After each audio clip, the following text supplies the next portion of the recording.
निकल गया ना टूट जाएगा।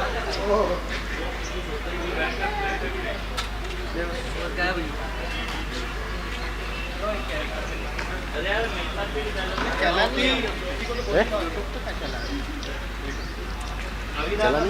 प्ले कर दे हाँ उनसे पूछो नहीं संपर्क कर लो। झूठा है क्या?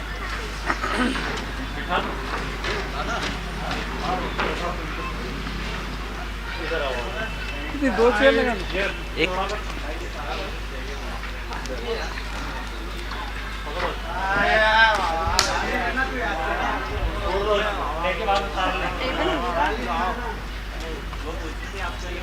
कोई बात नहीं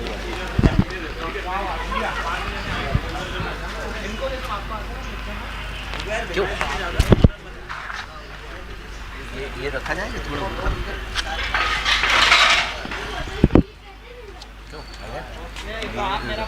उसमें सावित्रीबाई फुले जो महिलाओं की प्रथम शिक्षिका, जिन्होंने बहुत कठिन दौर से गुजरकर महिलाओं के लिए एक स्कूल शुरू किया और आज जो महिलाएं पढ़ लिख रही है, मैं समझता हूं कि ये उन्हीं की वजह से पढ़ लिख रही है। ऐसे अवसर पर हमारे साथियों ने, हमारे रवि जोशी जी ने पिछले 1 महीने से ये प्रयास चल रहा था कि कैसे करना और हमारे श्योपुर की साथी जो एक संस्था है, उन्होंने आग्रह किया था कि हमारे श्योपुर में आके करें, लेकिन हम ये प्रयास कर रहे थे कि वहाँ कैसे जाना है, क्या करना है, और कोरोना काल चल रहा है। इसके बावजूद ये विचार बना कि वो वहाँ लोग जितने भी लोग हैं वो इकट्ठे हुए हैं, वो एलईडी में फेसबुक और यूट्यूब के माध्यम से देखेंगे और यहाँ पर उसकी लाइव रिकॉर्डिंग होगी। सावित्रीबाई फुले के जीवन पर प्रकाश डालने के लिए हमारे बीच में आदरणीय डॉक्टर सुरेश पटेल जी हैं और सामाजिक सेवा के बहुत ही जागरूक और विद्वान साथी आदरणीय राजेंद्र बंधु जी हैं, आदरणीय एनआर चाकरे जी हैं, जिन्होंने 2 बार हमारे साथ मिलके सावित्रीबाई फुले जयंती पर कार्यक्रम किए थे। ऐसे हमारे वरिष्ठ साथी आदरणीय एनआर चाकरे जी हैं और भाई रवि जोशी की पूरी टीम। मैं सबसे पहले निवेदन करता हूं कि आदरणीय पटेल साहब और आदरणीय राजेंद्र बंधु जी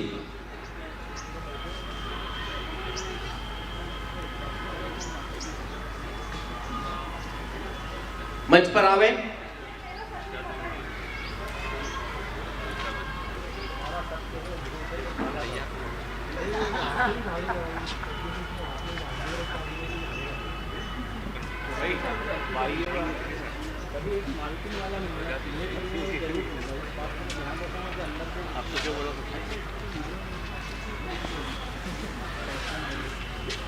और आदरणीय चाकरे जी से और उनके साथी से निवेदन है कि आदरणीय सुरेश पटेल जी और बंधु जी के साथ में मां सावित्रीबाई फुले के चित्र पर माल्यार्पण करावे।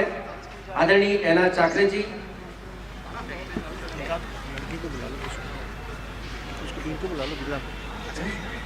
और वीणा जी आवे, प्रीति सिंघार जी, सभी मिलके मां सावित्रीबाई फुले के चित्र पर माल्यार्पण करेंगे।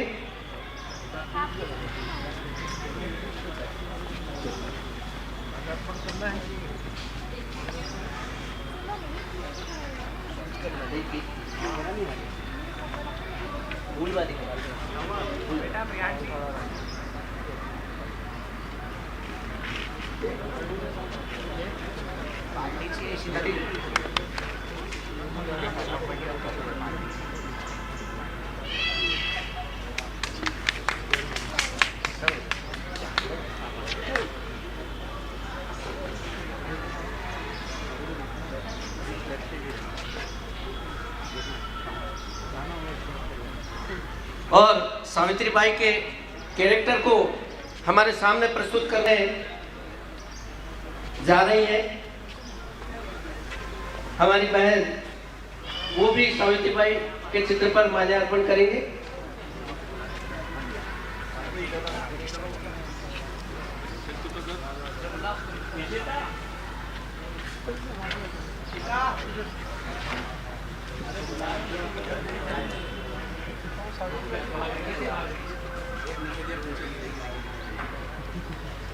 हमारे साथी विनोद जो इस कार्यक्रम को सफल बनाने के लिए प्रयासरत है पिछले 2 माह से, प्रीति सिंगार वो भी प्रयासरत है। तो मैं इन दोनों से आग्रह करता हूं कि हमारे अतिथियों का स्वागत अभिवादन करें। विनोद, प्रीति, प्रियांशी,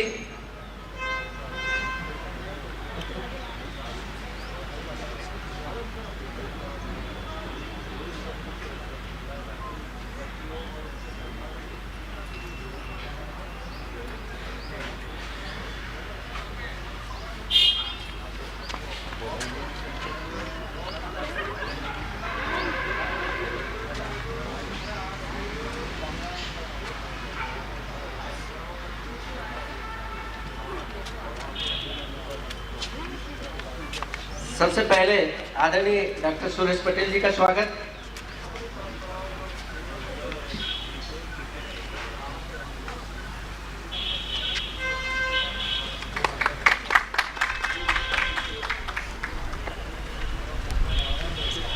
आदरणीय बंधु जी का स्वागत। बहुत बहुत धन्यवाद विनोद। और इसी कड़ी में हमारे इसके नाटक के डायरेक्टर भाई रवि जोशी जी का स्वागत और भाई चैतन्य जी का जो सह डायरेक्टर है, दोनों का स्वागत। विनोद जी और हमारे साथी डॉक्टर खेरदे जी हमारे बीच पधार चुके हैं। विनोद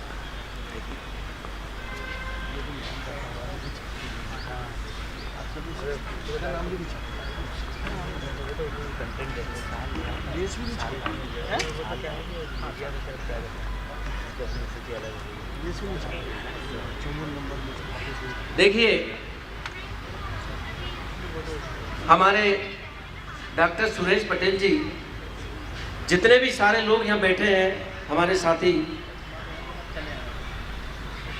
ऐसा कोई भी व्यक्ति नहीं है जिन्होंने सुरेश पटेल जी से कुछ ग्रहण नहीं किया। ये ऐसे ज्ञानी, विद्वान और हमारे मार्गदर्शक हैं, सभी के मार्गदर्शक हैं। आज हम अपने गुरु के पद पर विराजित करते हैं। तो कबीर साहब ने कहा ना कि संत मिलन को चाहिए तज माया अभिमान। ऐसे डॉक्टर सुरेश पटेल जी के स्वागत के लिए और उनका सम्मान के लिए विनोद जी ने कुछ व्यवस्था की है।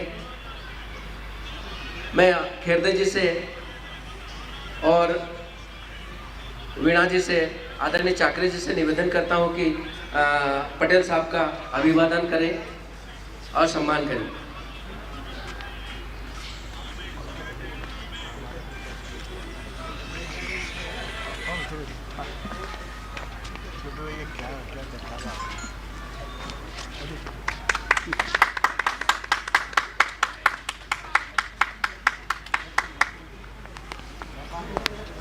और इसी कड़ी में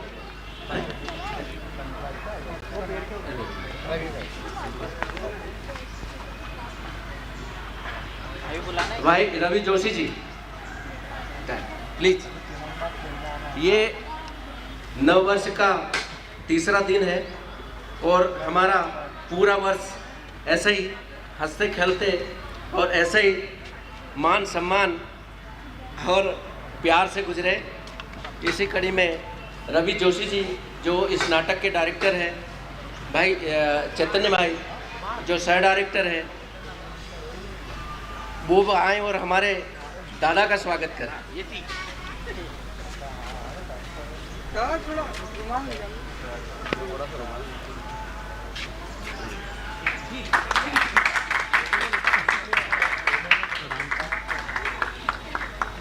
अब मैं बिना किसी औपचारिकता के रवि भाई नाटक के बारे में थोड़ी सी भूमिका बताएंगे। उसके पश्चात आदरणीय सुरेश पटेल जी और हमारे आदरणीय बंधु जी सावित्रीबाई के जीवन पर प्रकाश डालेंगे। रवि दादा।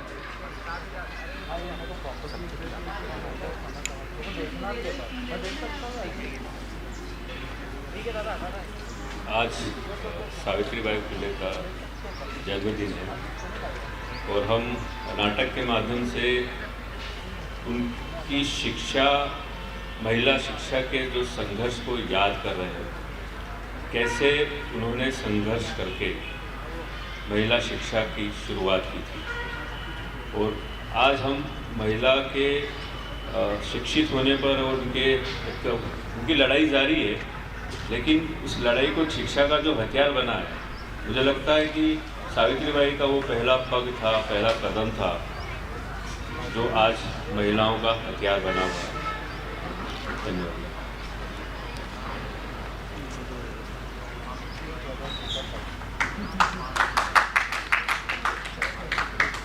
आदरणीय राजन बंधु जी। धन्यवाद छोटू भाई।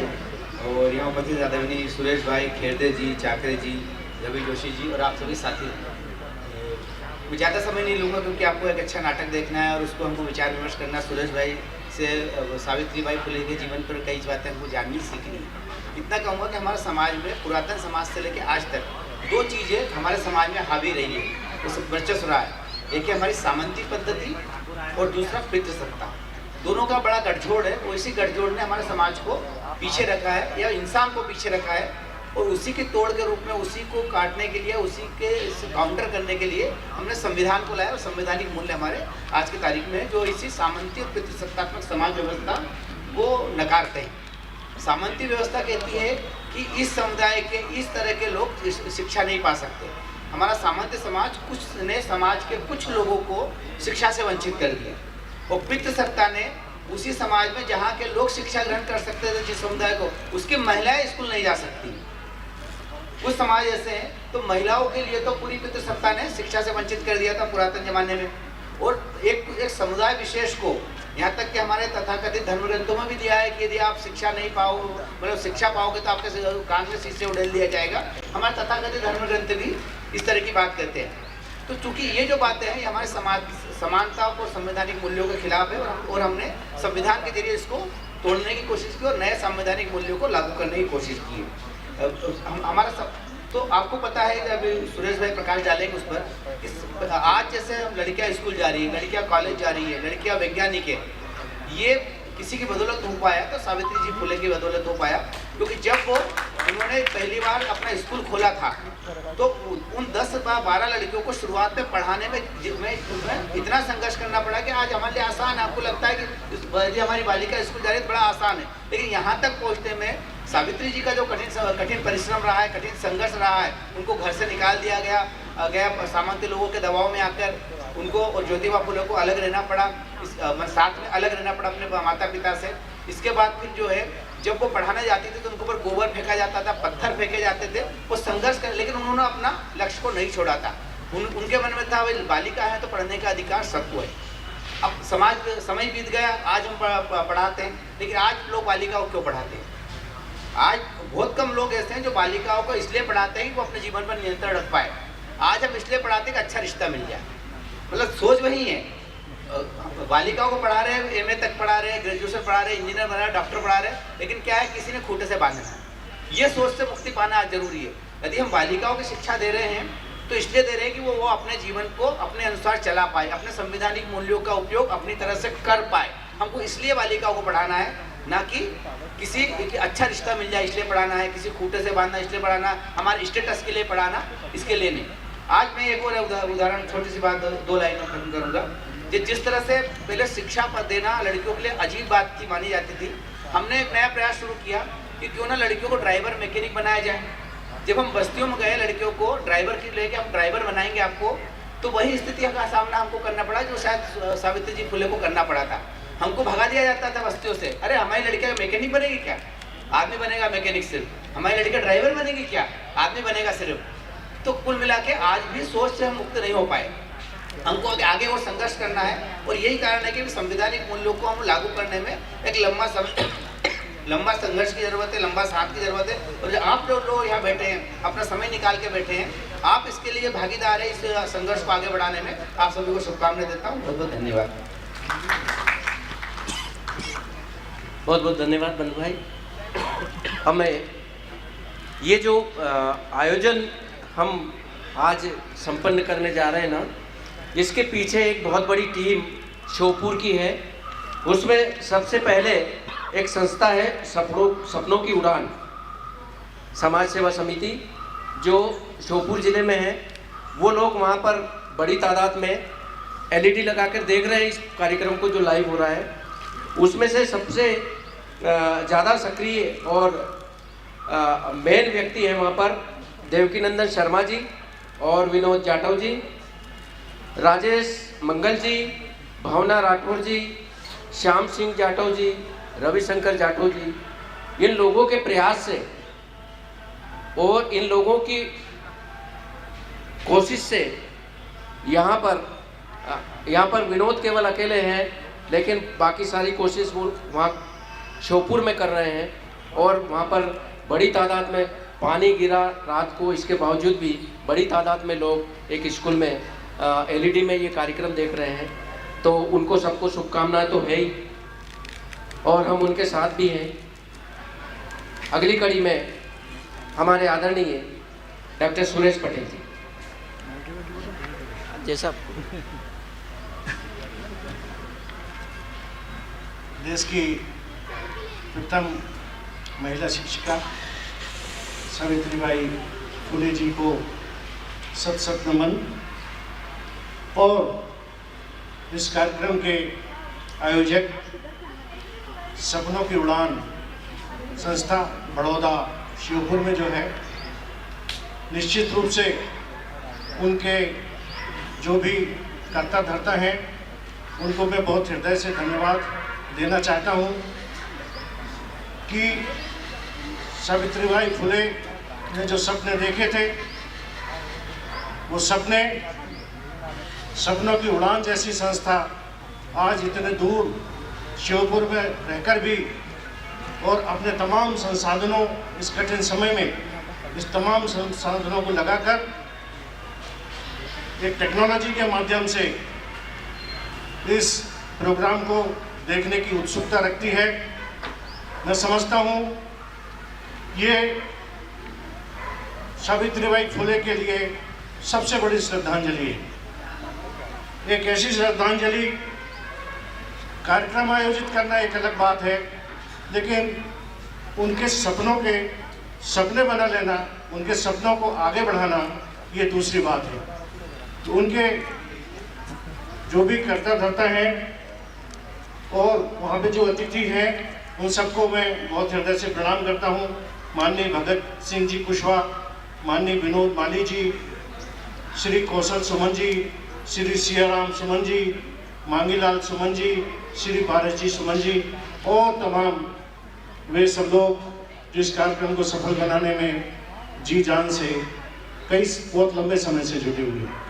यहाँ के स्थानीय आयोजक छोटूलाल जी भारती, विनोद जाटव, रंगरूपिया थिएटर के रवि जोशी जी और चैतन्य जी, ये सब लोग इन सपनों में सम्मिलित हो रहे हैं और इन कामों से जुड़ रहे हैं। ये उस ज्योति के प्रकाश से हो रहा है जो आज से 190 साल पहले सावित्रीबाई जी फुले ने हमको दिखाई थी उस प्रकाश से हुआ। उनका प्रकाश अभी बहुत दूरियां तय करेगा। उनकी उड़ानें छोटी नहीं थी, बहुत बड़ी उड़ानें थी। और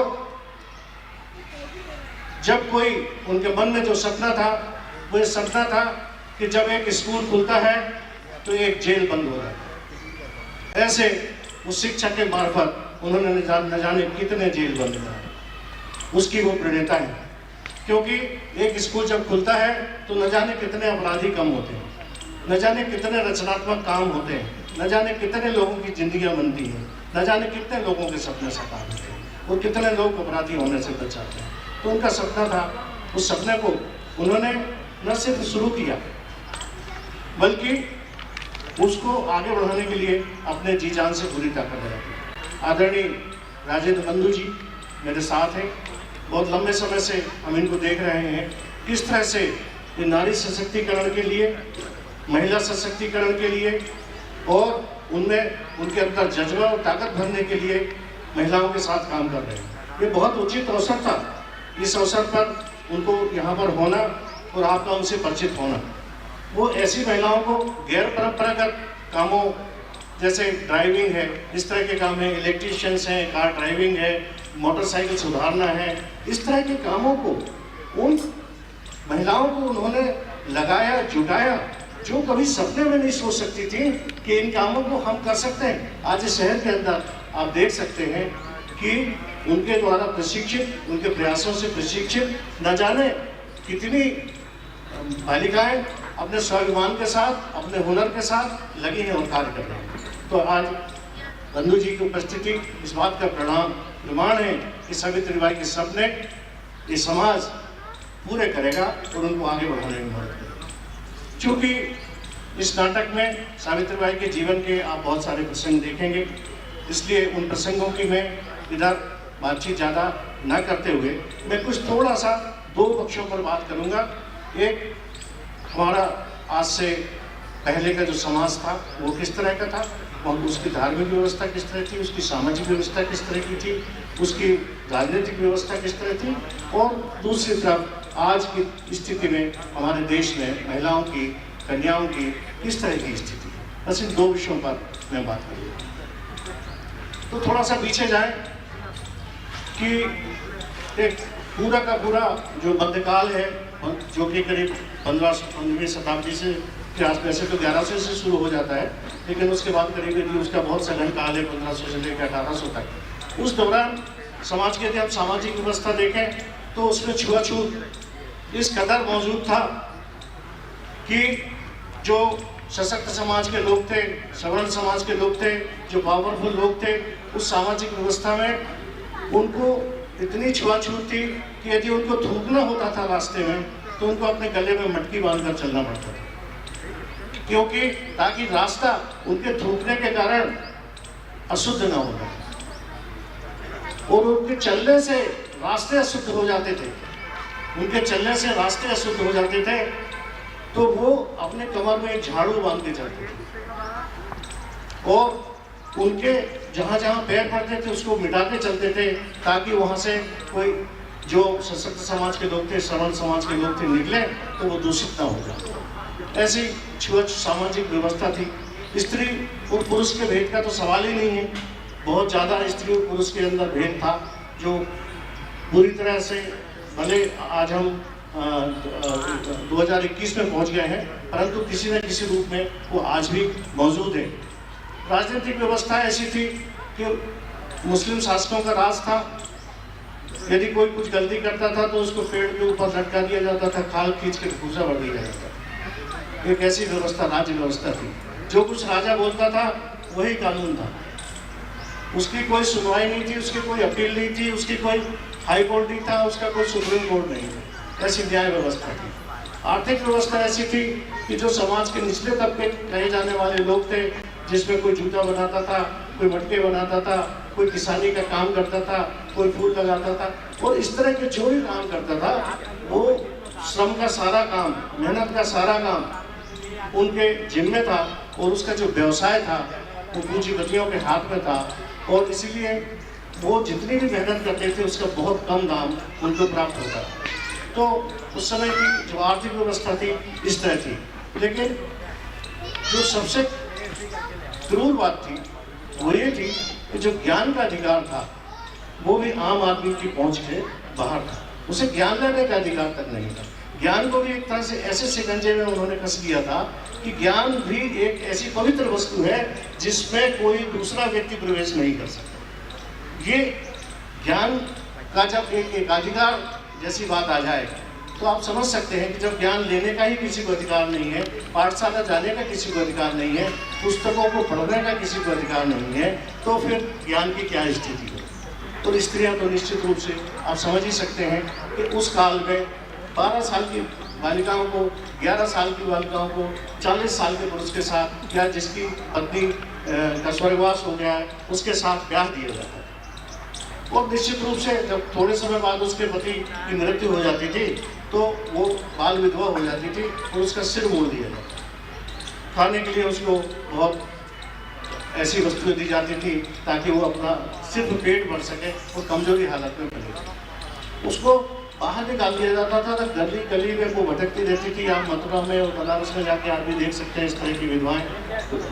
तो ऐसे समय काल में कबीर, रैदास, दादू, दरिया, उन न जाने कितने ऐसे लोग जो ऐसे निचले तबके के समाज से आते थे, उन्होंने समाज की इस घोर अन्यायपूर्ण व्यवस्था को देखा और इस घोर अन्यायपूर्ण व्यवस्था के खिलाफ आवाज उठाई।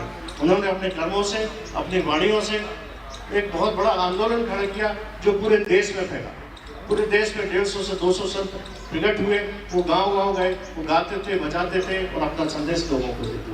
उन्होंने इस पूरी क्रूर व्यवस्था के खिलाफ आवाज उठाई और उसी का परिणाम ये हुआ कि उसके बाद की जो पीढ़ी आई, जिसमें ज्योतिबा फुले आते हैं, सावित्रीबाई फुले आती हैं, राजा राम मोहन राय आते हैं, विद्यासागर आते हैं, तो ये सारे के सारे सामाजिक कार्यकर्ता और आए और उन्होंने समाज सुधार का बीड़ा अपने हाथ में लिया। आप समझ सकते हैं, एक सिर्फ सावित्रीबाई फुले नहीं, पंडिता रमाबाई ब्राह्मण थी और उनके अनंत शास्त्री जो थे, उनके पिता थे, वो संस्कृत के ज्ञाता थे और उन्होंने अपनी पत्नी को संस्कृत की शिक्षा दिलाई। जब संस्कृत की शिक्षा दिलाई तो पूरे गांव के लोगों ने उनका बहिष्कार कर दिया और जंगल में एक कुटिया बनाकर उनको रहना पड़ा। उनकी गलती क्या थी? उनकी गलती ये थी कि उन्होंने अपनी पत्नी को पढ़ाया नहीं। रमाबाई का जन्म हुआ, उसके बाद उन्होंने अपनी बच्ची को भी पढ़ाया। ये सावित्रीबाई फुले के बाद की बात है। उन्होंने अपनी बच्ची को पढ़ाया और जब पढ़ाने के बाद जब वो पढ़ लिख गई, 16 वर्ष की अवस्था में माता पिता दोनों का स्वर्गवास हो गया और वो भाई बहन दोनों अकेले हो गए। पूरे समाज ने उनका साथ नहीं दिया, वो गली गली भटकते रहे। लेकिन वो अपने सिर पे गठरी बांध के कलकत्ता की तरफ पैदल ही चल पड़े और जब पैदल वहाँ पहुँचे, उनकी राजा राम मोहन राय से और विद्यासागर जी से जब चर्चा हुई तो उसके बाद उन्होंने बहुत प्रेरणा दी और उनके कामों को सहारा। पंडिता शारदाबाई जो थी वो उन्होंने ईसाई धर्म स्वीकार कर लिया। उसके बाद वो इंग्लैंड और अमेरिका गई और उसके बाद उन्होंने अपने ज्ञान का विस्तार पूरे स्त्री समाज के लिए, पुरुष समाज के लिए बहुत ताकत से किया। उन्होंने अपने पसंद से अंतर्जातीय विवाह किया। तो पंडिता रमाबाई ने 4 पाप किए। एक तो पढ़ाई लिखाई का पाप किया, दूसरा अंतर्जातीय विवाह करने का पाप किया, तीसरा धर्म बदलने का पाप किया, चौथा समुद्र को लांघने का पाप किया। तो उनको इन समाज के अंदर जो जिनको पाप कहा जाता था, उन सब पापों को उन्होंने पवित्र किया। ऐसी थी पंडिता।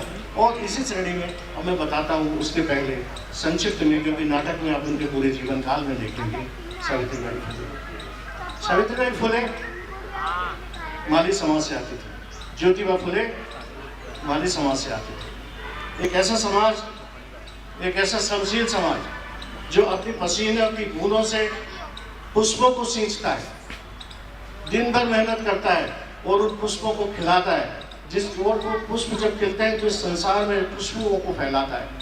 एक ऐसा समाज कितने आदर का पात्र होना चाहिए, जिस संसार में हमको सुंदरता दिखाई दे रही है, ये बगीचों में हमको सुंदरता दिखाई दे रही है, जो मंदिरों में हमको सुंदरता दिखाई दे रही है, जो मानवीय लोगों के गले में ये जो पुष्पहार दिखाई दे रहे हैं, शादियों में जो उत्सव दिखाई दे रहे हैं, जो समाज इन पुष्पों को पैदा करता हो, उस समाज कितना संबंधी समाज होगा, उस समाज के लिए हमारे मन में कितना आदर होना चाहिए, ये सोचने की बात। लेकिन उस समय ऐसे समाज के लिए, इतना संशील समाज के लिए, इतने जिसके उगाए हुए पुष्प भगवान पर चढ़ाए जाते हैं, ऐसे समाज को भी हिराकत की दृष्टि से देखा जाता है। ये समय की विडंबना है कि ज्योतिबा फुले जब एक शादी में जा रहे थे तो उनके साथ बहुत ही उनका अपमान हुआ, और इसलिए उन्होंने फिर तय किया कि मैं इस व्यवस्था को बदल के रख दूँगा। बहुत बचपन में जिस तरह से हमको ये बगीचा दिखाई दे रहा है, ऐसा उनके काम का बगीचा था। उसके नीचे सावित्रीबाई फुले को, सगुणाबाई को उन्होंने आम की जो लकड़ियाँ हैं इनसे लिखना पढ़ना सिखाया। उसे स्लेट पट्टी और कॉपी का तो सवाल ही नहीं था, आम की लकड़ियों से उन्होंने उनको लिखना पढ़ना सिखाया। और सावित्रीबाई फुले ने अपने दाम्पत्य जीवन में उनके साथ कंधा से कंधा मिलाकर उनके साथ काम करना शुरू किया। तो जब उन्होंने पहली पाठशाला 1948 में पुणे के भिड़ेवाड़ा में खोली, उस समय लोगों ने उनका विरोध किया। जैसा कि बंधु भाई ने बताया, नाटक में आप देखेंगे कि सवेरे सवेरे 6 बजे वो स्कूल लगाती थी और चोरी से एक झोली में रख के बच्चियों को लेकर लोग उनके यहाँ आते थे, ताकि कोई समाज के लोग ये ना देख लें कि ये लड़की को पढ़ने के लिए भेज रहे हैं। एक झोली के अंदर उसको बंद करके गठरी बना के ले जाते थे और उनके स्कूल में छोड़ाते थे। और सावित्रीबाई फुले उन बच्चियों को पढ़ाती थी जो गरीब थी, पिछड़ी थी, और वो कहती थी कि इनके अंदर जो शक्ति है, इस शक्ति यदि जग गई तो ये दुनिया बदल जाए। और उस सच को पूरा तो नहीं, पर हम धीरे धीरे देख रहे हैं। और उन्होंने कभी भी जाति भेद नहीं किया। एक छोटी सी मैं घटना बताता हूँ कि उस समय काशीबाई करके एक ब्राह्मणी महिला थी जो कम उम्र में विधवा हो गई थी और किसी तरह से वो समाज में अपमानपूर्वक जीवन जी रही थी, परंतु वो गर्भवती हो गई और समाज में बदनामी के डर से जब वो आत्महत्या करने के लिए कुएं में डूबने जा रही थी, तो ज्योतिबा फुले ने और सावित्रीबाई फुले ने उनको बचाया, उनकी भरसूची कराई और उनको जो पुत्र को जो जन्म हुआ, उस पुत्र को गोद लिया, उसको पाला पोसा बड़ा किया, जो उनका पुत्र कहलाता है, जिसका नाम यशवंत था।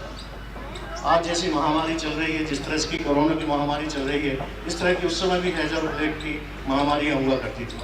ऐसी महामारी में सावित्रीबाई फुले दिन और रात प्लेग के जो बीमार थे, प्लेग से जो पीड़ित लोग थे, उनको ले जाती थी और उसके बाद उनकी सेवा करते करते 24 घंटे अथक परिश्रम करने के बाद उनकी जान बचाने का प्रयास करती थी।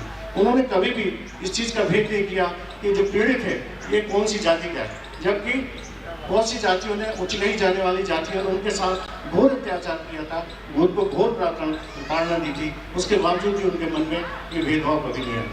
और जब उनके पति ज्योतिबा फुले थे, उनके जो पहले स्कूल 1948 में उन्होंने पुणे में खोला था, वो इस कारण से बंद हुआ था कि ज्योतिबा फुले के जो पिताजी थे गोविंदराव जी, उन्होंने उनको भड़का दिया गया कि तुम्हारी जो ये पुत्री है, ये जो तुम्हारी बहू है और लड़के हैं, ये स्कूल खोल रहे हैं तो पाप करेंगे, इससे बहुत नुकसान होएगा। और वो चूंकि वे धर्म के भीरू व्यक्ति थे, इसलिए उन्होंने अपने बहू को, मतलब ज्योतिबा फुले को, सावित्रीबाई फुले को अपने घर से निकाल दिया। और फातिमा करके एक मुस्लिम महिला थी, जो इनके साथ पढ़ी थी, उनके साथ सहपाठी थी, उन्होंने कहा कि नहीं तुम आके हमारे घर में रहो।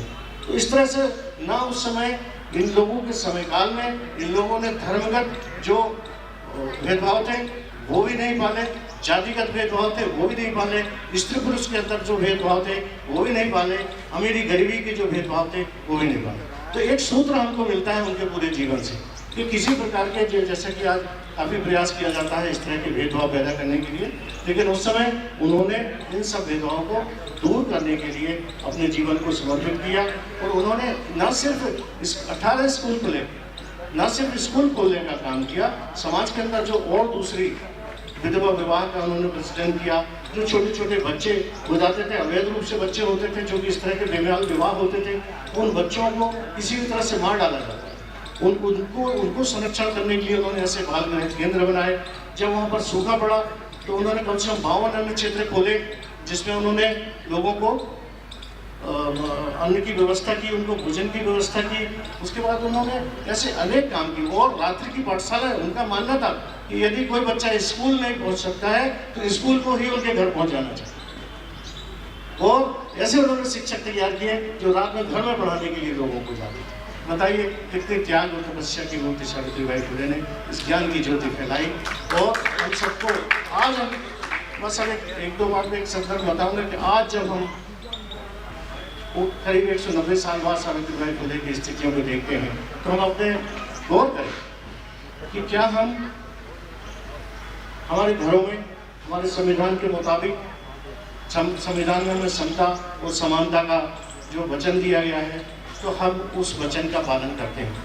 क्या हम आज से 190 साल पहले जिस तरह से ज्योतिबा फुले और सावित्री फुले सहपाठी होकर, सहकर्मी होकर साथ चले थे, एक दूसरे का मान सम्मान किया था, क्या आप आज हम अपने घरों में अपनी पत्नियों के साथ उस तरह का व्यवहार करते हैं? क्या हम अपनी बच्चियों के साथ किसी प्रकार का भेदभाव नहीं करते हैं? क्या हम उनको पढ़ने की उतनी ही व्यवस्था करते हैं जितनी हम अपने बालकों के लिए करते हैं? क्या हमारे मन में उतना सम्मान है जितना कि एक स्त्री को, एक बालिका को, एक पत्नी को होना चाहिए?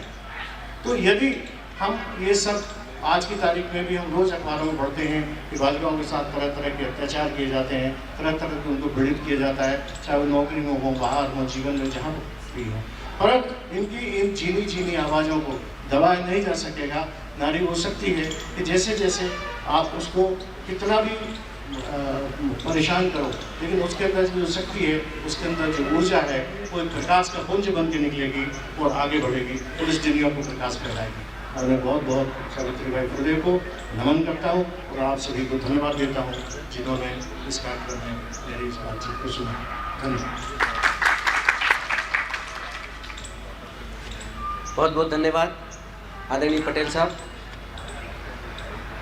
हमारे दोस्त साथी सारिका जी, अर्चना जी भी हमारे बीच में हैं, एडवोकेट साथी हैं हमारे और बहुत ही जुझारू कार्यकर्ता है। और ये भी सावित्रीबाई एक ही प्रेरणा से अपने कार्य को गति दे रहे हैं। उनका बहुत बहुत स्वागत। विनोद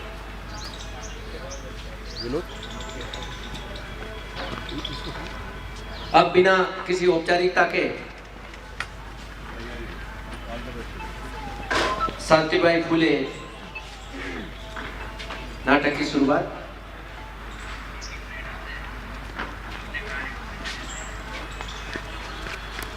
तैयारी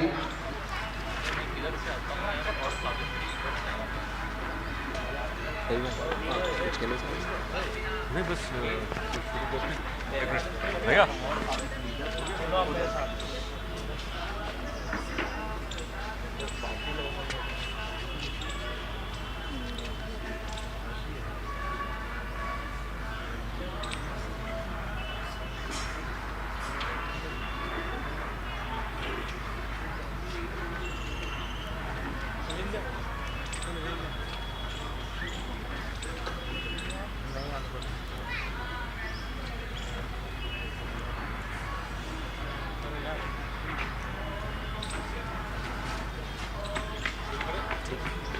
तो एक बार कोशिश करें कि सब क्रांतिकारी सावित्रीबाई फुले की जय। क्रांतिकारी, अरे जय बोलिए साहब। क्रांतिकारी सावित्रीबाई फुले की, क्रांतिकारी सावित्रीबाई फुले की।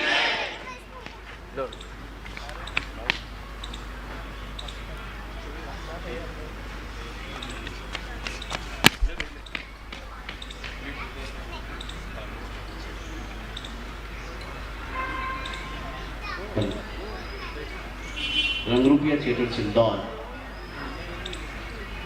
प्रस्तुत करते हैं सावित्रीबाई फुले।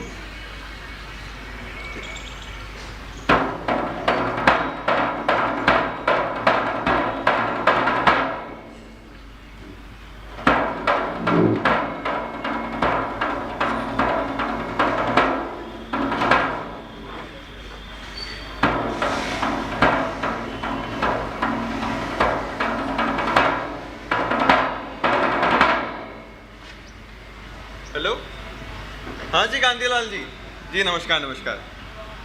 हाँ बस पूरे परिवार का रिजर्वेशन कराना है। जी हाँ 8 तारीख का बम्बई। हाँ बिटिया की बम्बई से फ्लाइट है। हाँ बाबू जी 1 मिनट। हाँ जी आज पेपर में आया। जी जी अरे बहुत शुक्रिया। तो कल दफ्तर में? हाँ जी बिल्कुल बिल्कुल। अरे शुक्रिया जी धन्यवाद। हाँ बाबू जी बिटिया का फोटो आया है। देखिए ना, पूरे देश में पहला स्थान प्राप्त करिए मेडिकल में। हाँ तो अब आगे क्या चाहते हो? हाँ, अब नहीं अमेरिका- नहीं वो तो कर लिया है पहले ही। काफी नहीं किया। बाबूजी बच्चे अरे, हैं हाँ पढ़ने हाँ दो, हाँ क्या- नहीं भैया यही है। हाँ ये ताऊ जी। ताऊ जी चरण स्पर्श। हाँ जी ताऊ जी। नहीं ताऊ जी वहाँ छात्रावास है, खाने पीने की पूरी व्यवस्था है। हाँ अब ताऊ जी बिटिया की इच्छा है, उसने इतनी पढ़ाई करी, इतनी मेहनत। हाँ ताऊ जी बाबूजी से बात कर ली हम। ताऊ जी आप जी ताऊ जी ताऊ जी बड़े नाराज हैं। वो बाहर भेज रहे हैं ना। अरे ताऊ जी मना ही करता हूँ ना। अरे अरविंद जी आइए नमस्कार नमस्कार। आइए नमस्कार बधाइयो। अरे आपको भी किस बात की? बेटी भविष्य बिगाड़ने जा रही थी। अच्छा अरे तो मेरी तरफ से भी दो बधाई हो। भविष्य संवारने जा रही है। और ये आग लगाने वाली कैसी बातें कर रहे हैं आप? लड़की का काम चूल्हा चौका संभालना है। समझाइए आप लोग। अरे बाबूजी आप भी कहाँ हैं? हाँ अरे अब लड़की को पढ़ाने भेजना है और हमको समझाने का वही तो। अब देखिए बिटिया की इच्छा थी पढ़ने की तो वो पढ़ रही है। अब हम कौन होते हैं रोकने वाले? इच्छा। अच्छा। अभी वो कल्लू अच्छा। कल्लू की बुआ की बेटी। हाँ। अरे एलएलबी किया, एलएलबी अपनी इच्छा से। हाँ। हाँ अभी 2 साल पहले शादी हुई। अच्छा। 2 महीने बाद घर आके बैठ गई। अरे ज्यादा दिमाग चला होगा पति से। हाँ, अरे मुजोरी करती थी। लेकिन उसका तो अखबार में आया था कि उसका पति उसे मारता पीटता था। मारेगा नहीं तो क्या करेगा? घर में मुजोरी करोगे, काम करोगे नहीं तो फिर? आपको पूरी जानकारी नहीं है। दारू पीकर अभद्रता करता था। हाँ अब देखिए हमने अपनी बेटी को इसलिए तो पढ़ाया नहीं ताकि वो किसी के घर में नौकरानी बने और या मार खाए। हाँ अरे ये बात तो छोड़िए, वो मंटू की बेटी हाँ। विलायत पढ़ने गई। अच्छा। वहाँ जाके लड़के को पसंद कर लिया और लड़के से शादी कर ली और यहाँ मोहल्ले में माँ बाप का नाम खराब। अरे तो अपनी पसंद से लड़का तय करना कौन सी बुरी बात। और आपको शायद पूरी जानकारी नहीं है, वो अपने माता पिता को भी विदेश लेके गई है। अपने पिताजी के घुटनों का इलाज करा उसने। हाँ और साथ ही अपने पति से कंधे से कंधा मिलाकर घर भी संभालती है। अरे पर ये तो दूर की बात है। शादी के लिए लड़का मिलेगा ही नहीं। इसका पढ़ा लिखा, शादी का ज्यादा पढ़ लिख लेगी तो लड़का ही नहीं मिलेगा। अरविंद जी आप मुझे एक बात बताइए, क्या लड़की का भाग्य सिर्फ शादी करना है? क्या वो देश और समाज का नाम रोशन नहीं कर सकती? हाँ तो रोशन। अच्छा एक औरत का नाम बता दो जिसने पढ़ लिख कर देश और समाज का नाम रोशन किया। अरे बताओ। एक नहीं बहुत है। जिन्होंने देश और समाज दोनों का उद्धार करा है। हाँ तो नाम बताओ ना। हाँ, बताओ। नाम बताओ। कल्पना चावला, मदर टेरेसा, कमला हैरिस, किरण बेदी, किरण मजूमदार शॉ, जेके रॉलिंग, शांता सिन्हा, मलाला यूसुफजई, सरोजनी नायडू, कमला देवी चट्टोपाध्याय, सानिया मिर्जा, विजय लक्ष्मी पंडित, स्मृति ईरानी, प्रतिभा पाटिल, अरुंधति रॉय, मिताली राज, अमृता प्रीतम, सानिया मिर्जा, एनी बेसेंट, इंदिरा गांधी, इरोम चार्लू शर्मिला, गीता फोगाट, दीपा कर्माकर, महादेवी वर्मा, गौरी लंकेश, इस्मत चुगताई मेधा पाटकर और सावित्री।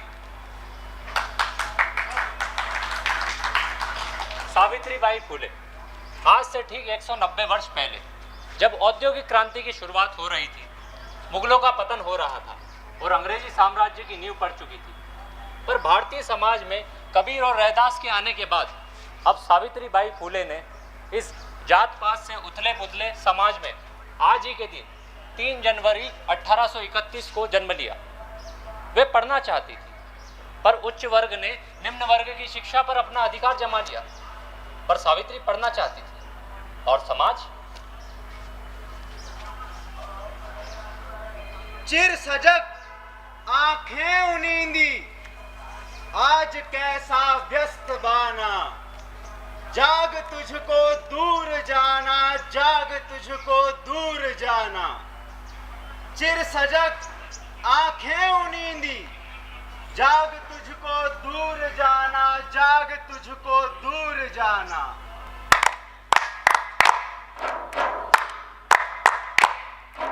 चिर सजग आके उनींदी, आज कैसा व्यस्त बाना, चिर सजग आके उनींदी, आज कैसा व्यस्त बाना, जाग तुझको दूर जाना, जाग तुझको दूर जाना, जाग तुझको दूर जाना, जाग तुझको दूर जाना।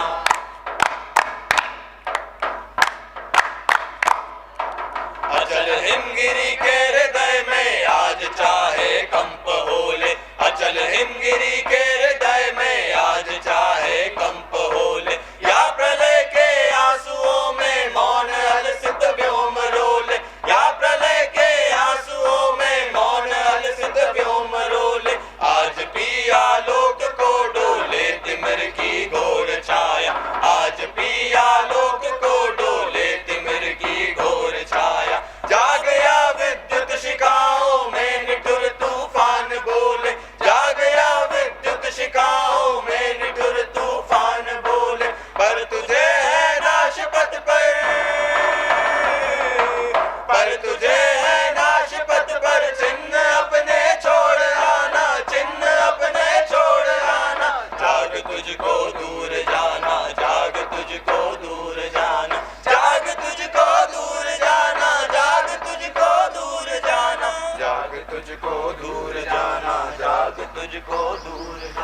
तुम समझती क्यों नहीं? पापा क्या समझना है? आपको तो पता है ना मैं पढ़ना चाहती हूँ पापा। लेकिन ये सही नहीं है बेटा। पापा इसमें क्या गलत है? शास्त्रों में लिखा और या पढ़ाई लिखाई लड़कियों के काम की चीज ये है। बात आपको पंडित काका ने बोली होगी पापा। उनको राम, कुछ राम, नहीं राम, पता है। राम। वो ब्राह्मण देवता है बेटा, उनको ऐसा नहीं बोलते। वो धरती पर भगवान के दूत है और ये पढ़ाई लिखाई लड़कियों के काम की चीज नहीं। इससे तुम्हारा अनिष्ट होगा बेटा। अच्छा पापा, इससे केवल मेरा अनिष्ट होगा और जो इतने सारे लड़के विद्यालय में पढ़ने जाते हैं उनको कभी अनिष्ट नहीं होता पापा इससे। बेटा वो लड़के हैं और उच्च वर्ग के, क्या कभी किसी लड़के को जाते देखा है विद्यालय? पापा मिशनरी में लड़कियां भी तो जाती है पढ़ने। तुझे मेरे जीने मरने से कोई फर्क नहीं पड़ता ना? मर जाने दे मुझे। पापा ये आप क्या कह रहे हैं? पापा बेटा सावित्री, यही कहते हैं ब्राह्मण महाराज, जो लड़की पढ़ेगी सबसे पहले उसके पापा की मृत्यु हो जाएगी और शादी होने पर उसके पति की भी मृत्यु हो जाएगी बेटा।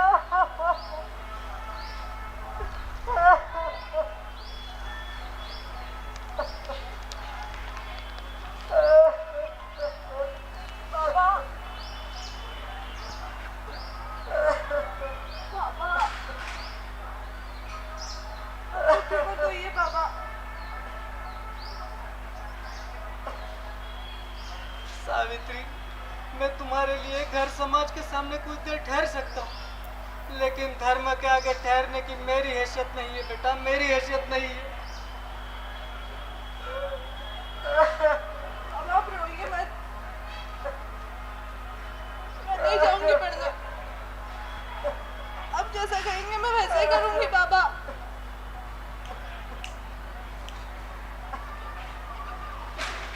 मुझे माफ कर दे बिटिया, मैं हार गया, मुझे माफ कर, मैं हार गया।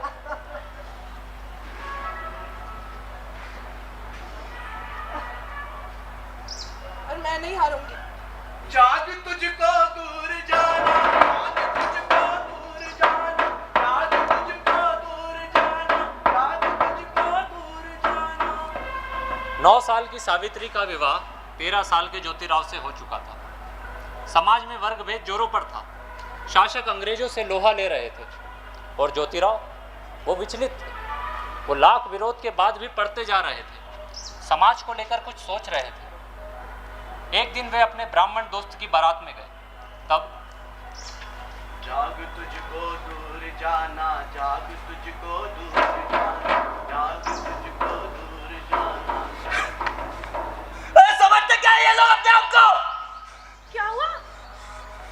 क्या हुआ? तुम्हें तो पता ही है, अपने ब्राह्मण मित्र की शादी में गया था, बारात निकलने को थी। तभी कुछ ब्राह्मण मुझे देखकर आपस में खुसर पुसर करने लगे। कहने लगे कि हमारे साथ चलने का साहस कैसे हुआ? क्या मेरी अपनी कोई जाति नहीं है? और उन जाति के नियमों को लांघने की मेरी हिम्मत कैसे हुई? तभी एक ब्राह्मण मुझसे कहने लगा, 4 किताबें पढ़ लेने से ये मत समझना कि तुम्हारी जाति बदल गई है। वही दूसरा कहने लगा कि अंग्रेजी हुकूमत ने तुम्हें मनमानी करने का लाइसेंस नहीं दे दिया और पूरे रास्ते भर यही सब बकवास करते रहे। शांत हो जाइए। तब फिर आपने क्या कहा? मैं क्या कहता, चुपचाप सुनता रहा। ये जात पात के पागलपन के बारे में मैंने तुम्हें बताया था ना। हाँ, पर आपको उन्हें समझाना चाहिए था ना। क्या समझाना चाहिए था सावित्री? हम नीची जाति के लोग हैं बेटा, हम उनकी बराबरी कैसे कर सकते हैं? क्यों नहीं कर सकते आबा? जो है उसे मान लो ज्योति, तुम्हारे मन का नहीं होने वाला। धार्मिक और सामाजिक जीवन में वे लोग हमसे आगे ही रहेंगे। और फिर ये तो उनका एहसान समझो कि उन्होंने तुम्हें सजा नहीं दी, केवल नफरत से वहां से हटा दिया। किसका एहसान आबा? किसके लिए और किस पर? मैं ये सब अन्याय सहन नहीं करूंगा। तुम ऐसा कैसे कह सकते हो ज्योति? अगर तुमने पेशवा के राज में ऐसा बर्ताव किया होता ना, तो वे तुम्हें एक विद्रोही की तरह सजा देते। तो सजा मंजूर है आबा, लेकिन वो हमें कुछ भी कहते रहे और हम चुपचाप सुन लें। क्या हमारी कोई इज्जत नहीं है? क्या हम इंसान नहीं है? अरे ये आप क्या कर रहे हैं? शांत हो जाइए। कैसे शांत हो जाओ सावित्री? एक तो वे लोग हमें कुछ भी कहते हैं, ऊपर से बाबा भी कहते हैं ये सब ठीक है। ऐसा क्यों? तो आपके जितने पढ़े लिखे नहीं है। मैं जानता हूँ सावित्री, लेकिन इसका मतलब ये तो नहीं कि हम चुपचाप सुन लें। क्या होगा? क्या होगा अगर नहीं सुना तो? मार ही दिया जाऊंगा ना। ये क्या कह रहे हैं? ऐसा मत बोलिए। सावित्री, मैं इन सब चीजों के विरोध में हूं, पर क्या इस लड़ाई में तुम मेरा साथ दोगी?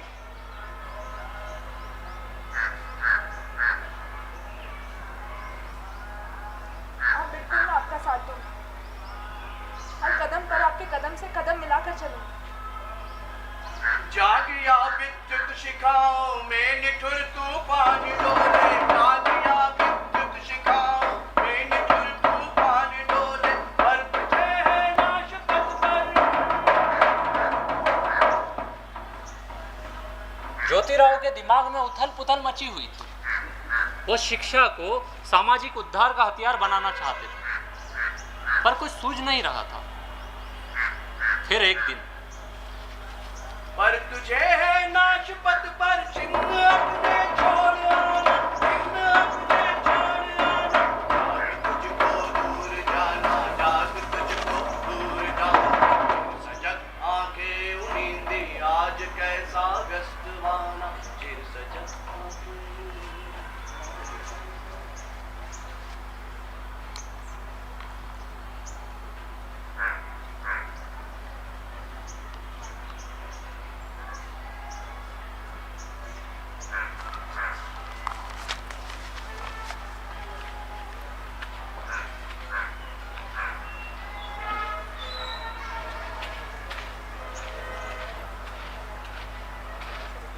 मैं चाहता हूं कि स्त्रियों को भी पुरुषों के समान शिक्षा मिले। हर जाति, धर्म और लिंग के भेद के परे मैं सबके लिए समान अवसर के पक्ष में हूं।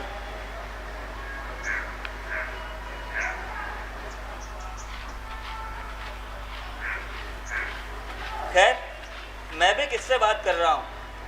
शायद अभी ये सब बातें तुम्हारे समझ में नहीं आई। सही कह रहे हैं आप।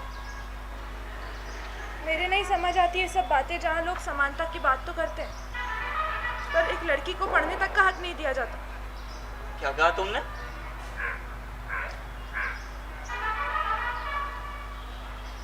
यही कि आपका विचार तो अच्छा है, पर आप इसके लिए कर क्या रहे हैं? क्या कर रहे हैं मतलब? तुम्हें पता भी है समान अवसर का मतलब? शायद नहीं, क्योंकि अभी हम समान है भी तो नहीं ना। जब तक स्त्रियों को पुरुष के समान शिक्षा का अधिकार नहीं मिलेगा, वे समान अवसर कैसे पाएंगी? हाँ, तो मिलनी चाहिए स्त्रियों को समान शिक्षा। मैं तो इसके पक्ष में हूँ, पर लड़कियां खुद ही पढ़ना नहीं चाहती। यदि पढ़ना भी चाहे तो पढ़ाएगा कौन? आपके पंडित गुरुजी के हिसाब से तो लड़कियों को पढ़ने का अधिकार ही नहीं। आपकी पाठशालाओं के दरवाजे तो उनके लिए बंद है। हाँ, सो तो है।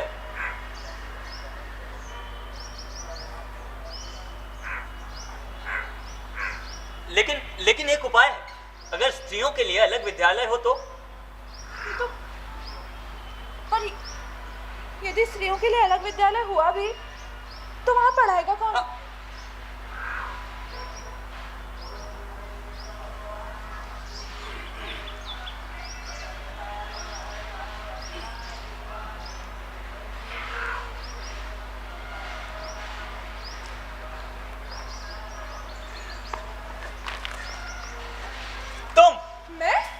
पढ़ाओगी? मुझे पढ़ना नहीं आता। तो तुम्हें मैं पढ़ाऊंगा और हम आज ही से शुरुआत करेंगे। आओ जल्दी आओ, यहाँ बैठो। आओ जल्दी आओ। आज हम अक्षर पहचानने से शुरुआत करेंगे। ये देखो। बांध लेंगे क्या तुझे ये मोह के बंधन सजीले, पंथ की बाधा बनेंगे तितलियों के पर रंगीले। बांध लेंगे क्या तुझे ये मोह के बंधन सजीले, पंथ की बाधा बनेंगे तितलियों के पर रंगीले। विश्व का कंदन बुला देगी मधुप की मधुर गुनगुन, विश्व का कंदन बुला देगी मधुप की मधुर गुनगुन। क्या डुबो देंगे तुझे ये फूल दे दर होश गीले। नए युग की शुरुआत हो रही थी। ज्ञान की ज्योति की ओर पहला कदम बढ़ाया जा चुका था, पर अंधेरे को यह कदम खटक रहा था। वे इसे बुझा देना चाहते थे। न अपनी चाह को अपने लिए खाना बनाना। पुरोहित जी, वो आपने सुना? सुना और समझ भी गया। मैं कुछ समझा नहीं, आप क्या कहना चाहते हैं? अरे तुम्हारी नासमझी में ही तो बात यहाँ तक आ गई है। मतलब? अरे कब तक इस नासमझी में गाफिल रहोगे? एक दिन वो आएगा कि हमें काना कौवा भी नहीं पूछेगा। वैसे ही हमारी कुछ समझ में नहीं आ रहा कि इस ज्योति का करे तो क्या करे, ऊपर से ये सावित्री और अब आपकी ये पहेलियां। अरे जब ये पढ़ने गया था तभी मैंने इसका विरोध किया था कि देखो ये हमारे लिए खतरे की घंटी बनता जा रहा है, और एक बार ये घंटी हमारे गले में बंध गई ना तो हम इसे किसी पागल सांड की तरह हमारे गले में डाले पूरे गांव में घूमते रहेंगे, और फिर लोग हमें छेड़ेंगे, और फिर जब हम उनको मारने दौड़ेंगे ना तो वो हमसे डरेंगे नहीं, अरे हंसेंगे हम पर, ताली पीट पीट कर हंसेंगे। तो फिर हम क्या करें पुरोहित जी? करना क्या है? जो कुछ करना है वो तो मैंने सोच लिया है।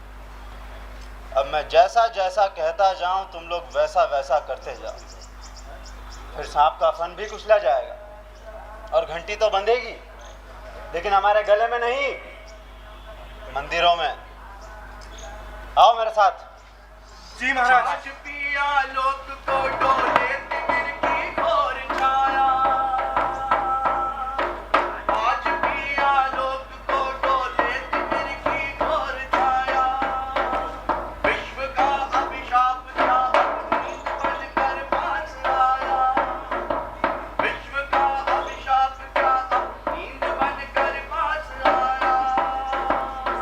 चली शिक्षिका, बढ़िया ही बामन बनने वाली, विद्वान बनना है। पंडित जी नीची जाति वाले लोग विद्यालय हमें पढ़ाएंगे, कीचड़ में रहने वाले लोग ब्राह्मण बनने चले हैं। शिक्षिका बनेगी, पंडिताइन बनेगी। पुराण का क्या कहना है? देखते हैं पंडित जी इसको। जाग तुझको दूर जाना, जाग तुझको दूर जाना, जाग तुझको दूर जाना, जाग तुझको दूर जाना। आने वाली है पंडित जी, आने वाली है। वो आ गई पंडिताइन बनना है। प्रेम एकदम प्रेम, प्रेम दुनी प्रेम, प्रेम तिया प्रेम, प्रेम चके प्रेम। अरे हमें भी प्रेम का पाठ पढ़ाती जाओ सावित्री। हमें भी शिक्षा दे दो। अरे हमें भी शिक्षा दे दो सावित्री। कहाँ जाती हो? पर तुझे है नाश पथ पर,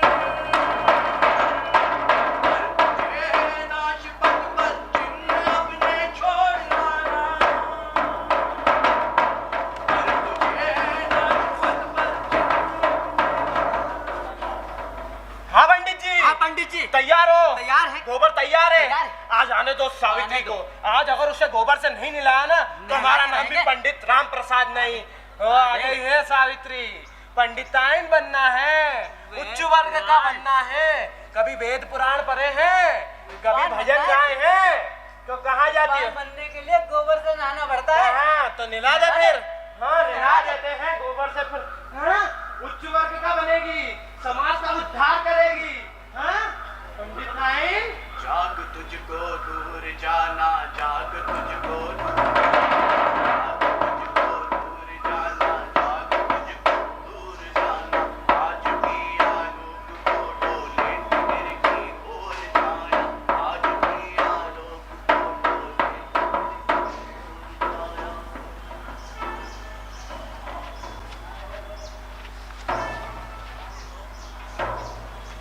हट जाओ मेरे रास्ते से। तुम ऐसा नहीं कर सकती। क्यों नहीं कर सकती? तुम धर्म विरुद्ध काम कर रही हो।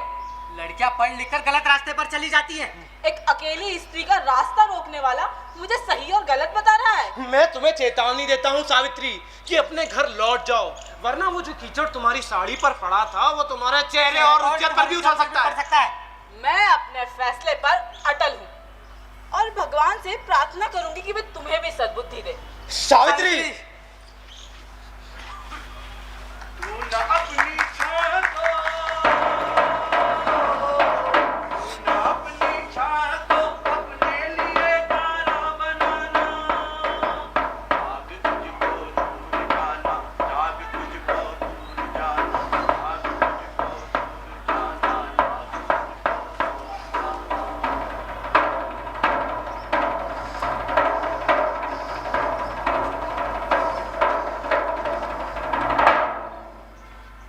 तुम एक स्त्री को नहीं संभाल पाए।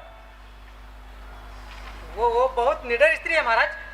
ऐसा लगता है मानो लड़कियों को शिक्षा देने के लिए ही पैदा हुई हो। और महाराज हमने उस पर कीचड़ भी फिकवाया, रास्ते में रोका उसे महाराज। हमने उसे डराया भी महाराज, पत्थर फिकवाया, गोबर फेंका, हमने उसे धन के नाम पे भी धमकाया महाराज। और तो और महाराज वो जादूगरनी है। जादूगरनी? हाँ महाराज जादूगरनी। उस दिन हमने विद्यालय के रास्ते में उस पर कीचड़ फिकवाया, पर जब जाती है तो साड़ी पर कीचड़ रहता है, और जब वापस आती है तो उजली साड़ी महाराज। अरे मूर्ख हो तुम, मूर्ख। इसमें जादू की क्या बात है? क्या एक और साड़ी साथ रखकर नहीं ले जा सकती? जादूगर ना सही, चतुर तो है ही महाराज। हाँ महाराज। अरे बस करो बस। निडर, चतुर, ये वो। अरे मैं यहाँ उसकी तारीफ सुनने नहीं बैठा हूँ। मुझे किसी भी कीमत पर यह कन्या शिक्षा विद्यालय बंद चाहिए, बस। जी महाराज। महाराज आपने बुलाया? जी आइए। सावित्रीबाई फूले पति ज्योतिराव फूले के बाबा गोविंदराव जी फूले। मैं कुछ समझा नहीं महाराज। अरे समझना क्या है गोविंदराव जी, आजकल तुम्हारे बहू बेटे के कारनामे इतने बढ़ गए हैं कि उनके बाद सीधा तुम्हारा ही नाम आने लगा है। अगर ऐसा ही चलता रहा तो तुम भी उनके पाप में बराबर के भागीदार बन जाओगे। नहीं नहीं महाराज, मैंने कुछ भी नहीं किया महाराज, कुछ भी नहीं किया। इतना समझ लो कि पाप करने वाला और पापी का साथ देने वाला दोनों ही भगवान के नजर में बराबर के भागीदार हैं। अगर उन्हें गरम तेल की कढ़ाई में तला जाएगा ना, तो तुम्हें भी खौलते पानी में तो उबलना होगा ही। नहीं महाराज, क्षमा महाराज, क्षमा, क्षमा महाराज, क्षमा। मुझे नहीं उबलना खोलते पानी में महाराज। कुछ तो उपाय बताइए महाराज, कुछ तो उपाय बताइए। आसान है, अपने घर को पापियों से मुक्त कर दो, तुम भी पाप मुक्त हो जाओगे। जी महाराज, मैं आज ही उनको घर से निकाल दूंगा। आज क्या, मैं अभी उनको घर से निकाल दूंगा महाराज। मुझे नहीं उबलना खोलते पानी में महाराज, मुझे नहीं उबलना खोलते पानी में, नहीं उबलना। सावित्रीबाई फूले के पति ज्योतिराव फूले के बाबा गोविंदराव फूले।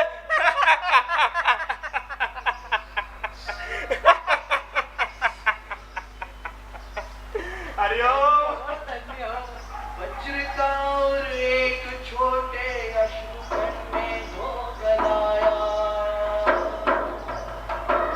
सो गई आंधी मलय की बात का उपलान ले गया।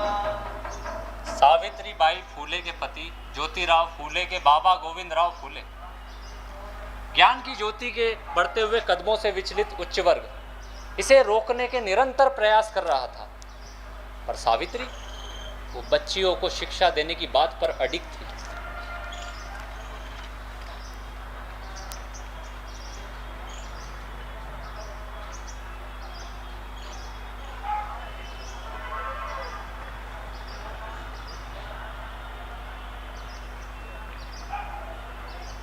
बाबा आप सोए नहीं? सो जाइए, बहुत रात हो गई और बहुत देर हो गई है। हाँ देर तो हो गई है ना, लेकिन जब तुम इतनी देर से आ रहे हो तो मेरे जागने में हर्ज क्या है? बाबा आप अपनी उम्र का ख्याल करें। उम्र की छोड़ो ज्योति, तुम ये बताओ तुमने ये मुसीबत क्यों पीछे लगा रखी है? मुसीबत? हाँ मुसीबत। सोचता हूँ कि तुम्हें स्कूल भेजकर शायद मैंने गलती की थी।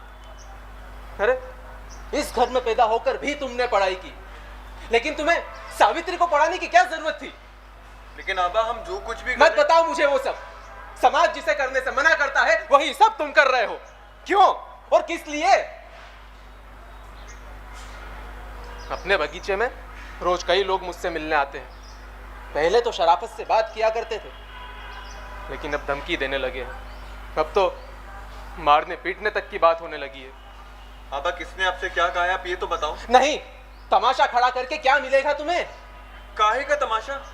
मैं जो कुछ भी कर रहा हूँ उससे समाज का दलित और शोषित वर्ग जाग उठेगा। हाँ जाग उठेगा, लेकिन इसके लिए तुम्हें बहू को दहलीज के बाहर ले जाने की क्या जरूरत थी? इसमें क्या गलत है आबा?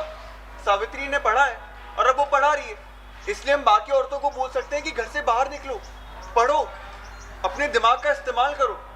दिमाग का इस्तेमाल? हाँ। अरे किस लिए? तुम्हें पता नहीं है क्या ज्योति कि भगवान ने जिसे जैसा बनाया है उसे वैसा ही रहना चाहिए? फिर क्यों तुम भगवान के काम में अड़ंगा डालते हो? अरे क्यों अपना दिमाग खराब करते हो?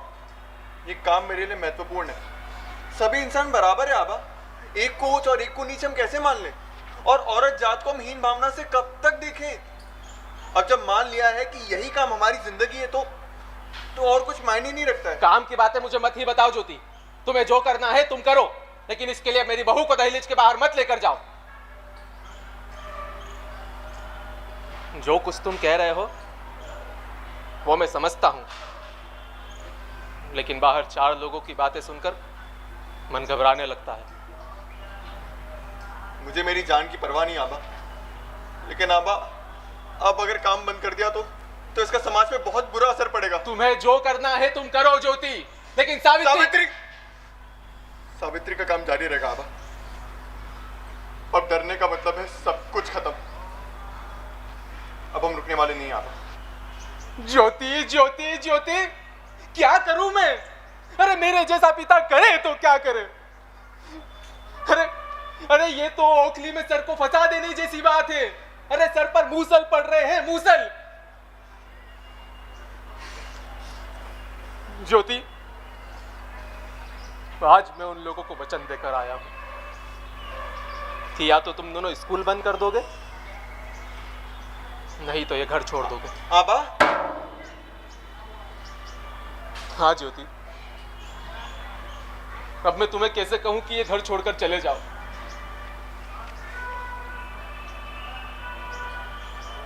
सावित्री को भी कैसे कहूं? लेकिन एक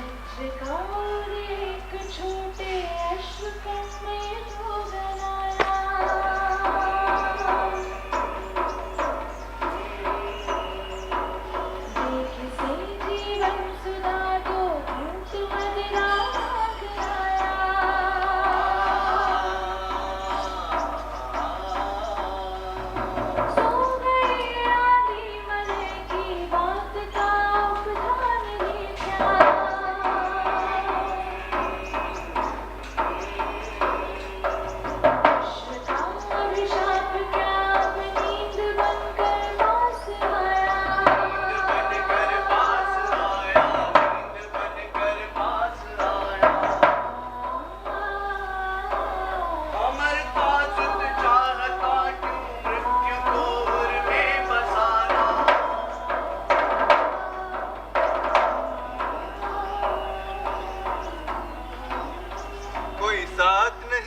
यहाँ दिन कैदी है रात नहीं।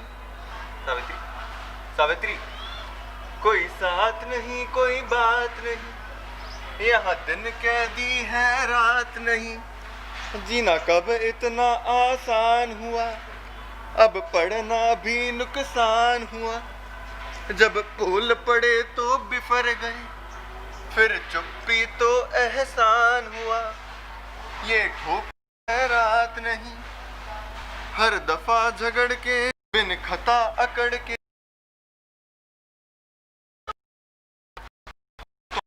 बंद हो जाएंगी, और मैं ये होने नहीं दूंगा। हेड मास्टर साहिबा, आपको बता दूं कि आपका स्कूल तो चलेगा ही, साथ ही साथ हम एक और स्कूल खोलने जा रहे हैं। अच्छा? हाँ। कहाँ? हमारे साथी उस्मान शेख, उन्होंने कहा कि यदि हम एक और स्कूल खोलना चाहते हैं तो अपनी घर की जगह देने को तैयार है। आप नहीं जानते आपने मुझे कितनी अच्छी खबर सुनाई है। जानता हूँ, लेकिन अब आपको एक रोटी ज्यादा खानी पड़ेगी, आपका काम बढ़ने वाला है। वो तो है, लेकिन एक सच आप भी जानते हैं, जब भी मैं भूखों के लिए, गरीबों के लिए, लड़कियों के लिए कुछ करती हूँ तो मेरी भूख पता नहीं कहाँ चली जाती है। ऐसा लगता है उन्हें देकर ही सब कुछ पा रही हूँ। यही तो एक सच्चे शिक्षक की निशानी है। जिसे बांटने में आनंद आता है वही असली शिक्षक है। शिक्षा तो वही है जो बिना किसी भेद के बस बांटी जाए। इसलिए तो कहते हैं कि बांटने से ज्ञान बढ़ता है। जी, बांटने से एक चीज और बढ़ती है। क्या? प्यार। दिन कैदी है रात नहीं, कोई साथ नहीं कोई बात नहीं, यहाँ दिन कैदी है रात नहीं। सावित्री और ज्योतिराव वे लगातार अपने कदम बढ़ाते जा रहे थे। वे इस बस्ती से उस बस्ती जा जाकर बच्चियों और उनके परिवारों को शिक्षा के लिए जोड़ रहे थे। और तो और अब वो विधवाओं के उद्धार के लिए भी काम शुरू कर चुके थे। इनके काम से आहत और आक्रोशित उच्च वर्ग निरंतर अपने प्रयास कर रहा था उन्हें रोकने के लिए, पर सावित्री और ज्योतिराव वे रुकने वालों में से नहीं थे। जाग तुझको दूर जाना, जाग तुझको दूर जाना, जाग तुझको दूर जाना। महाराज, ये बात मेरी सहन शक्ति से परे है। वो नीची जाति वाले लोग हम ही पर थूक रहे हैं। विद्यालय पे विद्यालय, विद्यालय पे विद्यालय, ये लोग अपनी हदें भूलते जा रहे हैं। ऐसा ही चलता रहा महाराज तो बहुत हुआ, बस बहुत हुआ। हाँ महाराज, और गोविंद राव को डराकर भी क्या कर लिया। फिर वही ज्योतिराव और सावित्री ढाक के 3 पात नए नए विद्यालय खोल रहे हैं। अब इनका कुछ तो पक्का उपाय खोजना बहुत जरूरी हो गया। हाँ महाराज, इनका उपाय तो करना होगा, वरना ये नीची जाति वाले लोग नहीं पड़ेगी महाराज, वरना ये नीची जाति वाले लोग हमारे सिर पर नाचने लगेंगे। अरे कल तक जिनकी परछाई पर हम पैर रखना पसंद नहीं करते थे, आज वही लोग हमारा रास्ता तक छोड़ने के लिए तैयार नहीं है। ऐसा ही चलता रहा महाराज तो हमारे खेतों में काम कौन करेगा? हमारे घर की साफ सफाई कौन करेगा महाराज? हमारे गंदे मेले कपड़े कौन धोएगा महाराज? हमारे हाथ पैर कौन दबाएगा महाराज? और तो और विधवाओं के लिए आश्रम, विधवा मुंडन का विरोध, बस बहुत हुआ ये सब। हाँ महाराज, ये विधवा मुंडन के विरोध में नाई लोग हड़ताल पर हैं इनके कहने से। हाँ महाराज, हड़ताल पर है। महाराज, इस समस्या का कोई तो उपाय होगा। उपाय? बस अब एक ही उपाय बचा है, धर्म।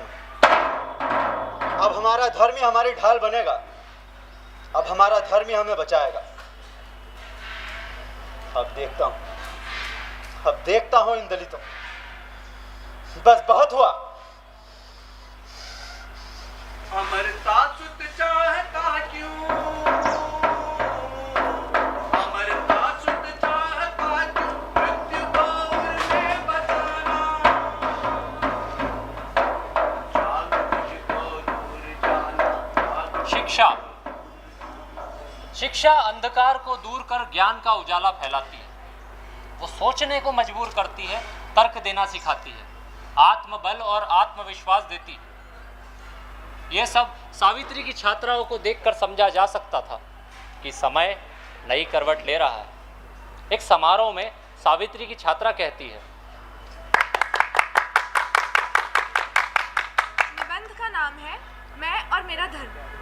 ब्राह्मण कहते हैं कि वेद और पुराण केवल उनकी मिल्कियत है, सिर्फ वे ही इसे पढ़ सकते हैं। इसका मतलब साफ है कि ये हमारे धर्म ग्रंथ नहीं है, क्योंकि अगर वेद और पुराण केवल ब्राह्मणों के लिए है तो ये हमारा धर्म कैसे हो, और ये उनका धर्म बनता है कि वे इसके कथनानुसार आचरण करें। पर अगर ये हमारे लिए नहीं है तो हमारा धर्म क्या है? तो कृपया करके मुझे कोई ऐसा धर्म, कोई ऐसा देवालय बताएं जो हमारी श्रद्धा भक्ति और हमारी उपस्थिति से अपवित्र न हो। जब शबरी के बेर खाकर भगवान श्री राम अपवित्र नहीं हुए तो हमारी आस्था से उनका घर मैला कैसे हो सकता है? ये सब ब्राह्मणों द्वारा बांचे गए दोहरे मापदंड हैं, जिन्हें शास्त्रों का चोगा उड़ाकर हमें हमारे ही धर्म से दूर किया जा रहा है। इसलिए अंत में मैं केवल ये कहना चाहूँगी कि भगवान श्री कृष्ण ने गीता में कहा, चातुर्वर्ण्यम मया सृष्टम गुण कर्म विभागशः, यानी 4 वर्णों से निहित मेरी ये सृष्टि केवल गुण और कर्म के आधार पर विभाजित की गई है। इसमें भगवान ये बिल्कुल नहीं कहते हैं कि ये सृष्टि किसी विशेष जाति या किसी विशेष धर्म में जन्म लेने से विभाजित की गई है। धन्यवाद। तो देखा आप लोगों ने, शिक्षा हमें क्या देती है? वह हमें आवाज देती है, आत्मनिर्भर बनाती है, स्थिरता देती है, रोशनी देती है। शिक्षा नारी के लिए हमेशा से एक वरदान रही है। आप लोग सोच रहे होंगे ये तो पिछले सदी की बात है, जब महिलाओं को पढ़ने नहीं दिया जाता था वगैरह वगैरह, लेकिन आज भी स्थिति वैसी है। हाँ, परिस्थितियों ने जरूर दूसरे रूप ले लिए हैं। अब मेरी ही कहानी ले लीजिए। मैं हूँ फ्लेविया एग्निस, अब वकील हूँ, पढ़ी लिखी हूँ, आत्मनिर्भर हूँ, पर यह सब मेरे लिए इतना आसान नहीं रहा। एक लड़के के लिए जितना रहता है उतना तो बिल्कुल भी नहीं। मेरा जन्म मुंबई के क्रिश्चियन परिवार में हुआ। मैंगलोर में मेरी पढ़ाई हुई। जब मैं स्कूल में पढ़ती थी तभी मेरी शादी कर दी गई। मेरी माँ के दिखाए रास्ते पर चलते हुए मैंने अपने पति की बहुत सेवा की, पर धीरे धीरे उनके अत्याचार बढ़ते गए। समाज की खातिर और बच्चों के भविष्य की खातिर मैं बहुत सहन करती गई। मगर धीरे धीरे मेरे सहन करने की सीमा टूटी। मैंने बहुत मुश्किल पार करके वकील की पढ़ाई की। पढ़ाई पूरी करने के बाद मैंने अपने बच्चों की कस्टडी जीती। इसके बाद मैंने बहुत सी महिलाओं की मदद की। हमारी संस्था ने 50,000 महिलाओं की कानूनी रूप से मदद की और यह सब संभव हो पाया है सावित्रीबाई फुले के पहले पग के द्वारा। अगर वे उस समय महिला सशक्तिकरण पर इतना जोर नहीं देती तो आज शायद महिला इतनी सशक्त नहीं हो पाती। हाँ, परिस्थिति नहीं बदली है, हालात नहीं बदले हैं, मगर हमें लड़ने का साहस जरूर मिला।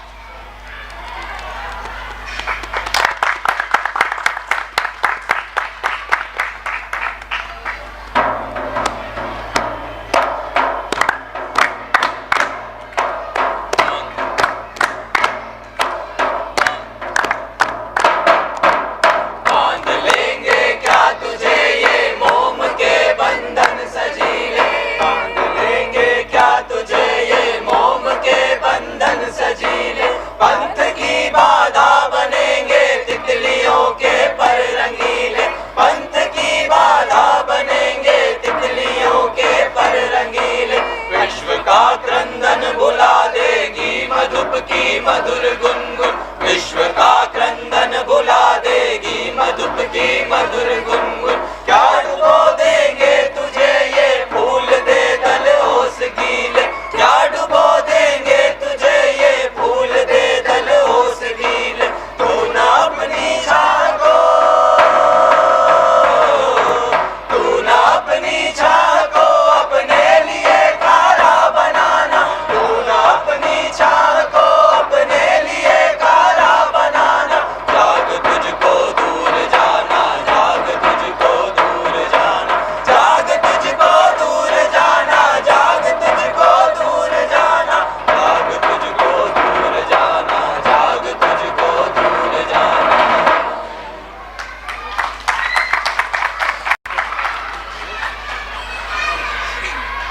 ये थी रंगरूपिया थिएटर्स की प्रस्तुति संस्कार कुल बड़ौदा जिला श्योपुर मध्य प्रदेश की समिति सपनों की उड़ान के सहयोग से।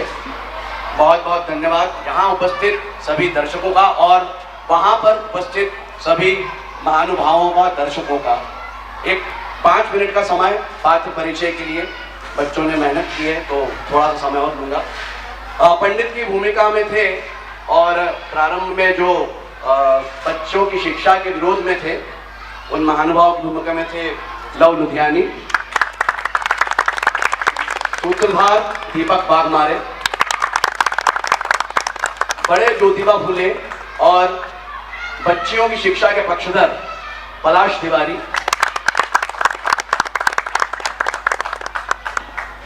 सावित्रीबाई के ज्योतिबा फुले के पिता खंडोबा गोविंद राव और प्रारंभ में बच्चों की शिक्षिका के विरोधी आशीष शर्मा।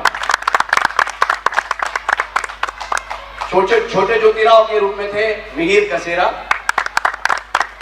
देविया इंग्लिश और बड़ी सावित्री आयुषी चतुर्वेदी।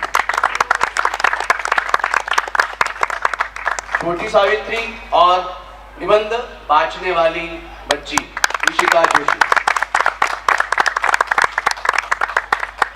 छोटी जात के लोगों को नीचा दिखाने वाले, उनके अपने पैर की जूती में रखने वाले और सावित्री के घोर विरोधी पुरोहित की भूमिका में थे दीपेश चावंड। नाट्य के प्रारंभ में अपनी ही बच्ची के, अपनी पूती की शिक्षा के विरोधी और बाद में छोटी सावित्री के पिता के रूप में अभिषेक। पार्श्व में हमारा सहयोग दिया राहुल पटेल, मिलिंद देशपांडे, मनोज देवरे, अनुराग मिश्रा। संगीत पर कुमार जड़े ने रिदम को संभाला और गायन में ऋषिका जोशी और मैं चैतन्य। धन्यवाद। और इस नाटक के निर्देशक श्री रविशंकर जोशी। कृपया खड़े होकर अभिवादन स्वीकार करें और दर्शकों का सम्मान करें। मैं सभी जन विकास समूह इंदौर और उनके संस्थापक और सभी कार्यकर्ताओं का करता हूँ कि वे हमें इस तरह के मौके देते हैं। इस तरह तकनीक का उपयोग करके ये हमारा पहला प्रयोग है, हमने लाइव इसको टेलीकास्ट किया है श्योपुर में, जो कि छोटू भाई, सुरेश दादा, कबीर जन विकास समूह की पूरी टीम और वहाँ पर श्योपुर की पूरी टीम, वहाँ के जितने भी पदाधिकारी हैं, उन लोगों के सहयोग से संभव हो पाया है। मैं पुनः दिल से हमारे पूरे रंगरूपिया समूह की ओर से उनका आभार व्यक्त करता हूँ, धन्यवाद देता हूँ और करतल ध्वनियों से उनका स्वागत करता हूँ। धन्यवाद। ध्वनि पर साउंड के लिए अब्दुल भाई और उनकी टीम थी, कैमरे पर प्रणव भैया और उनकी टीम थी, जिन्होंने इस तकनीक के माध्यम से हमारे इस प्रस्तुति को वहाँ पर लाइव दिखाया। मैं उनका भी धन्यवाद देता हूँ। और विनोद भाई जो सुबह से आकर हमारे लिए उन्होंने यहाँ पर उन्होंने हमें जो है सहयोग दिया, पूरी व्यवस्था की। और रिजवान भाई, उनका भी मैं आभार व्यक्त करता हूँ, बहुत बहुत धन्यवाद। तकनीक के माध्यम से ये हमारा पहला प्रयोग था, जिसे सफल बनाने में आप सभी की महती भूमिका थी। पुनश्च आभार, धन्यवाद, प्रणाम।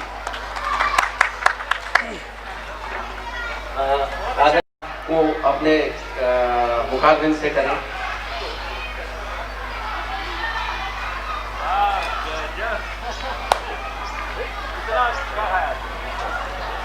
सबसे पहले तो इस पहला पग टीम के सभी कलाकारों को बहुत बहुत शुक्रिया। उन्होंने अपने बहुत अच्छे अभिनय से जो सावित्रीबाई फुले के जीवन की घटनाएं थी उनको यहाँ पर मंचित किया।